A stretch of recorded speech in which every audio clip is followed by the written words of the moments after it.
कह रहा है कि एग्जामिनेशन में जिसमें पूरे मार्क्स 500 हैं, ए को 25% ज़्यादा नंबर मिलते हैं बी से, बी को 60% ज़्यादा नंबर मिलते हैं सी को 20% कम मार्क मिलते हैं डी से। अगर ए स्कोर करता है 80% नंबर, तो percentage of marks obtain by D क्या होगा? ये इतना आसान सवाल है, मैं आपको क्या ही बताऊं कि अगर आपने मेरा ए बी पेयर का कॉन्सेप्ट सीख रखा है, मैंने उड़ान बैच में दोबारा से इसको पढ़ाया था, यूट्यूब पर भी कभी ना कभी पढ़ाया है ए बी पेयर, अर्जुना में पढ़ाया है, बट जो केवल यूट्यूब वाले बच्चे हैं उनको भी कभी ना कभी बताया होगा ए बी पेयर क्या होता है। ठीक है, तो उससे अगर ये सवाल करोगे तो ओरली हो जाएगा। ठीक है, अदरवाइज लिखना पड़ेगा, सॉल्व करना पड़ेगा, आप कंपेयर कर लेना अभी। ए बी पेयर क्या होता है कि ये ऐसी दो परसेंटेज वैल्यू होती हैं जिनका सक्सेसिव नेट रिजल्ट 0 हो जाता है। आप किसी चीज को 10% से बढ़ा दीजिए, फिर उसी चीज को जो है 9/1/11 से घटा दीजिए, तो इसका नेट जो बनता है वो 0% बनता है। ये ऐसी दो वैल्यूज होती हैं और इनको आप ए बी रूल से आइडेंटिफाई कर सकते हैं। जैसे सवाल जो दिया है इसको गौर से देखना आप, यहां पर ए है, यहां बी है, यहां सी है और यहां डी है। अब कह रहा है यहां ए 25% ज्यादा है बी से, बी 60% ज्यादा है सी हमारा 20% कम है डी से। अब ये जो दोनों वैल्यूज हैं 25 और 20, ये ए बी पेयर हैं। ठीक है, इनको आइडेंटिफाई कैसे करना है वगैरह सब कुछ मैं बता चुका हूं।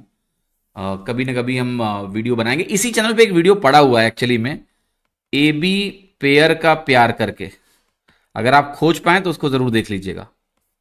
ए बी पेयर का प्यार, ये मैंने इसी चैनल पे डाल रखा है वीडियो, अगर आप ढूंढ पाए तो उसमें आप पढ़ सकते हैं। ठीक है, तो जैसे आपने इन दोनों को देखा आप कहोगे इसका नेट होगा 0, क्योंकि ये इस प्रकार का है +1/4 और ये है -1/5, ऐसे फ्रैक्शन ए बी पेयर होते हैं, 0 हो गया।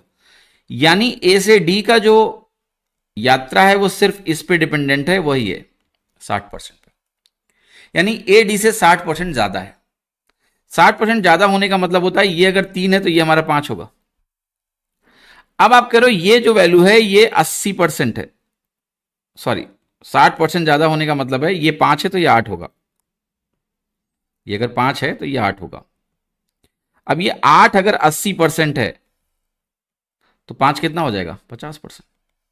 आंसर हो गया सी। तो जब आप सवाल पढ़ रहे हैं, आपने ए बी पेयर को आइडेंटिफाई किया, आपको पता लग गया ए डी से 60% ज्यादा है। अगर ए डी से 60% ज्यादा है, ठीक है, तो क्या होगा?